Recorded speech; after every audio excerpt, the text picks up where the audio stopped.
What up, y'all? Emylee here. I am taking over the Pac Talk podcast to talk about one of my favorite subjects, the mechanics, strength, and conditioning of our breath. I would love to keep this a short episode. If you guys love it and want some more episode or more content on breathing, on the mechanics, on like some of the textbook, the anatomy, the woo-woo stuff, happy to dive into more of that. But today I wanted to keep it really tactical and ways that you can apply it. So I wanted to break it down into kind of the three pillars that PHAROS represents: mechanics, strength, and conditioning. So when it comes to the mechanics of our breathing, I always like to remind people that our diaphragm is a muscle, just like anything else.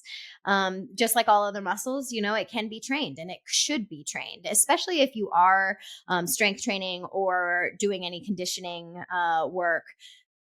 Working your muscles, working the patterns, working the sport itself, obviously super helpful, super transferable, but working your breath is just as important. When we talk about the mechanics of our breath, I like to start with just like a quick assessment. So if you were to just take 5 breaths right now without thinking about it, because you've been breathing this whole time while I've been talking without even thinking about it, but think about just how many seconds your inhale takes, how many seconds your exhale takes, and if there's any pause at the top or the bottom. That's kind of like the first step that I take. So the mechanics of my breath is a quick assessment. Am I shortchanging anything? Do I bias the inhale or the exhale or the pause at the top or the pause at the bottom? And then you notice, am I a shallow breather? Am I, clocking 1 or 2 seconds? Or am I pretty, easy breezy, clocking 3, 4, maybe even a 5-second inhale? Who knows, right? So it's just assess that for yourself kind of naturally at rest. It's going to be easiest to test at rest. And then obviously it's going to get more challenging as you bring in more volume, load, and intensity, right? So first I think about the mechanics of the breath. And if you're looking, if you've never meditated, if you've never explored any breath work, then the first exercise I like to give people is just the box breathing. In short, it is trying to balance out your breath, the inhale, the exhale, as well as the pause at the top and the bottom. So standard box breathing is generally 4-second inhale, 4-second pause, 4-second exhale, 4-second pause at the bottom. But you can always start, let's say that you're kind of more of a shallow breather, maybe taking 1 or 2 breaths, then you may start with just a 2-second box breath, right? So 2 seconds on the inhale, 2-second pause at the top, 2 seconds to exhale, 2 at the bottom. Once you've mastered that, you feel really good about that, up it to 3, and then up it to 4, and then up it to 5. And if you're really working on, manipulating your breath and strengthening your breath, or if you're like more of an endurance athlete or hold your breath underwater, then you may want to bring that box breath all the way up to, a 10-second inhale, 10-second pause. Good luck to you, right? Just have some fun with it. Like anything, it's a workout. It can be trained, it can be manipulated, and it should be fun, right? So the first step in the mechanics of our breath is to find the balance of our breath. Can we balance out both the inhale and the exhale, as well as the balance of the pause at the top, as well as the bottom? Then we dive into strength. So the primary reason that I did this podcast is because a lot of people ask me, how do I breathe? How do I breathe for this? How do I breathe for that?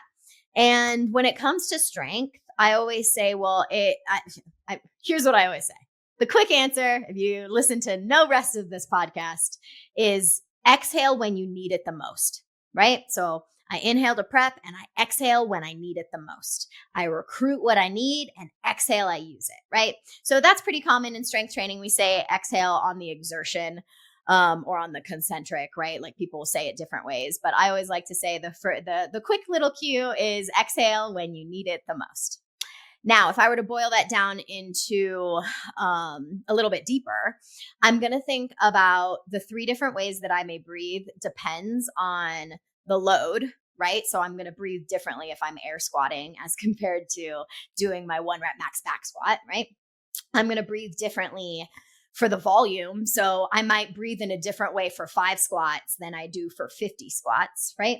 And I may breathe differently with the intensity. So my, tempo squat may be different than my jump squat. My breathing patterns may be different from that. So again, I'm just using the squat as the example because you get on and off the toilet all day, right? So it's the most functional thing.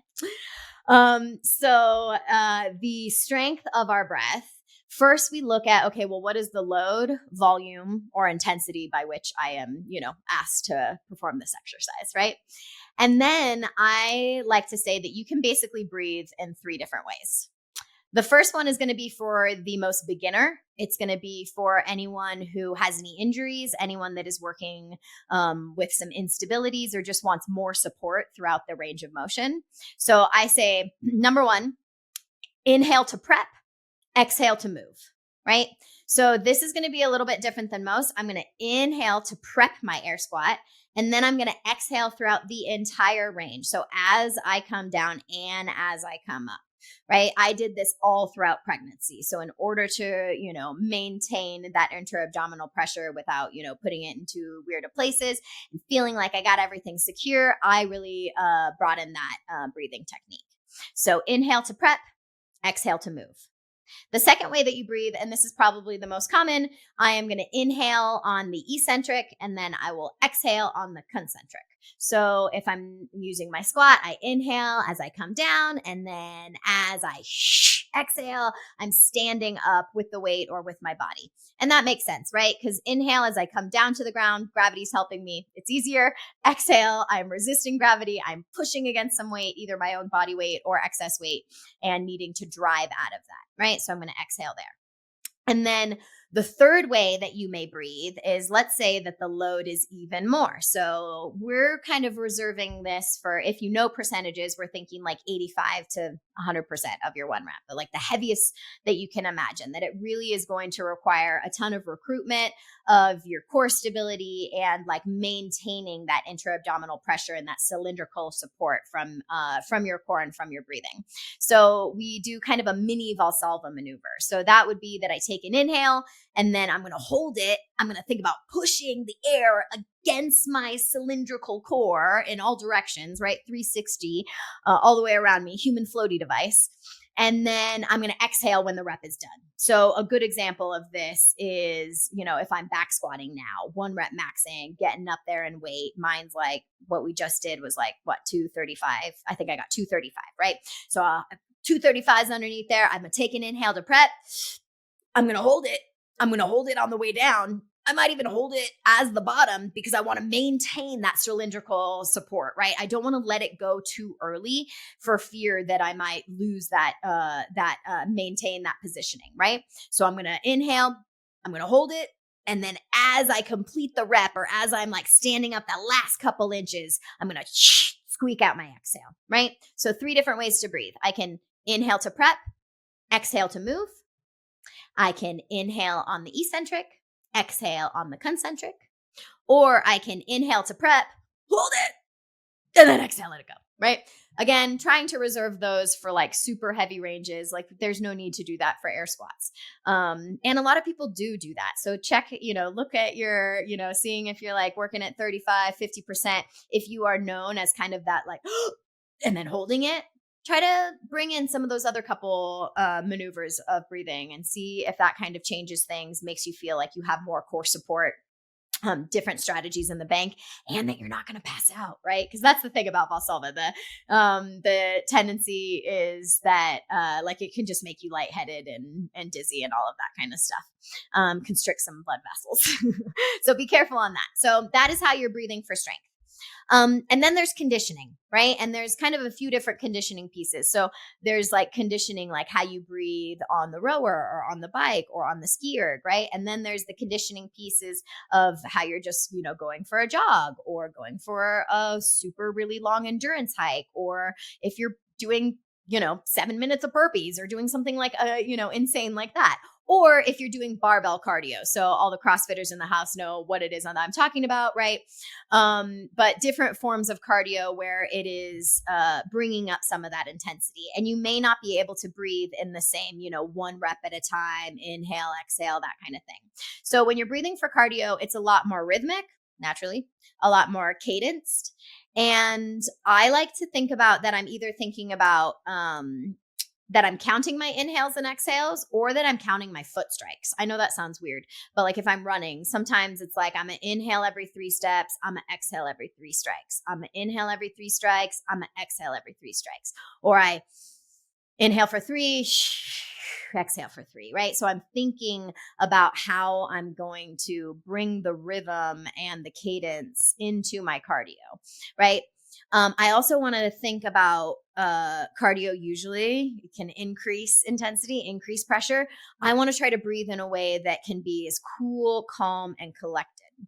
Right. So I'm going to think about that cadence breathing, either, inhale for 2 or 3 or even 4, depending on, the pace that you're at, and then exhaling for that. Either focusing on breath, on seconds, on, foot strike, just really getting into the meditative rhythm of that cardio. Then there's things that are like cardio that's more force. So the best example I have is the rower, because I am tiny. If you've met me, I am 5 foot flat.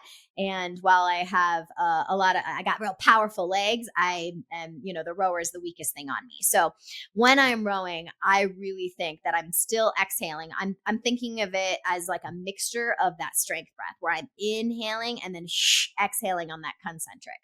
And now how that applies to rowing is I'm going to inhale as I reach. I'm going to exhale as I pull. I'm going to inhale as I reach. I'm going to exhale as I pull. When I skier, inhale on the way up, exhale on the way down. It also reinforces that idea that I'm going to exhale when I need it the most, because I'm going to exhale as I'm pulling it towards me or slamming it down. And finding that rhythm. So if you're doing more of like a power cardio, skier, rower, then you may find something like that. Now, there's kind of part 2 of the cadenced or rhythmic breath that I like to call like a catch breath. So that's going to be a double breath. So I'm going to think about like if I'm running, I can, inhale for 2 or 3, right? Or sometimes I need a little bit more invigoration. I need a little bit more energy and a little bit more power in my breath. So I'm going to think about a catch breath. I'm going to double inhale and then exhale. I'm going to go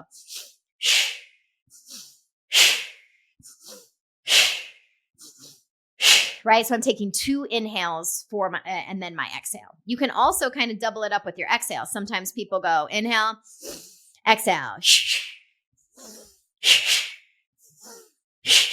Again, if I'm doing 2, it's probably because I'm going fast. If I'm going a little bit slower, I might try to have it be like 3. I might try to be like,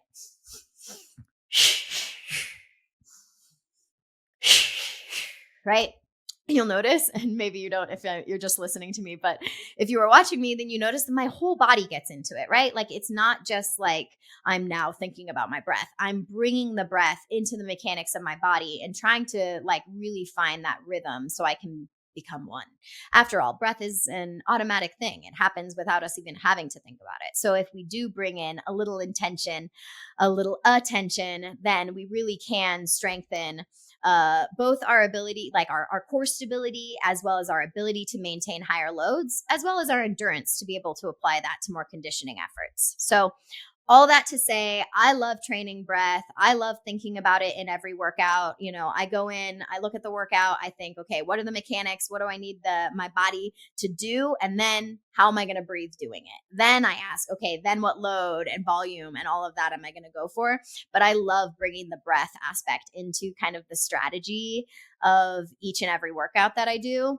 And I think it's fun. I think that it allows me to actually have more core engagement when I'm maximizing my breath. Because a lot of times people don't even realize that they're just, inhaling up high into their chest cavity, not even really using the entirety of their diaphragm to breathe. And then they're basically just shortchanging their ability to engage their core and to use everything that they have, right? So if you love this episode, if you want to hear more about breath, if you want to dive into the anatomy, anything like that, comment, like, subscribe, tell your friends about it, send it to them, all that good stuff. I'm always happy to dive into it and hope you learned a little something. Mostly, I hope that you learned something that you can tactically use in the very next workout that you do. Anyway, it's always a pleasure to jump in, chat with you guys. And yeah, see you next time.